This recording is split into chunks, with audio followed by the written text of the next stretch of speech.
જય માતાજી। શું તમને એવું લાગે છે કે તમારા કુળદેવી તમારાથી નારાજ છે? તો તેના આ 3 સંકેતો તમારા જીવનમાં જોવા મળે છે। તો કયા છે 3 સંકેત એ જાણતા પહેલા કમેન્ટમાં તમારા કુળદેવી માતાજીનું નામ જરૂરથી લખજો।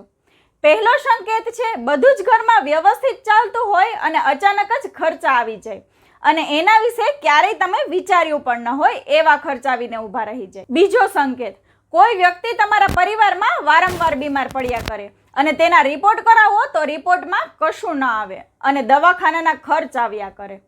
ત્રીજો સંકેત, વ્યક્તિને ડર લાગવો, ઘરની સ્ત્રીઓના પગના દુખાવા, રાત્રે ઊંઘ આવવા છતાં ઊંઘ ન આવવી, ઘરમાં અશાંતિભર્યું વાતાવરણ રહેવું।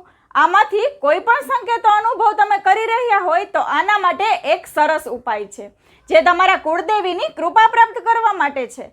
તો આ ઉપાયમાં કોઈ પણ દિવસે સંધ્યા સમયે ખીર બનાવો અને એ ખીરનો ભોગ તમારા કુળદેવીને અર્પણ કરો અને સાચા દિલથી તમારા કુળદેવીને યાદ કરો અને રોજને માટે તમારા કુળના કુળદેવીને ઉઠતાની સાથે જ નાહી ધોઈને એક દીવો કરી તમારા કામ પર જાઓ અને ઘરની સુખ શાંતિ તમારા કુળદેવીની કૃપાથી જરૂરથી આવશે।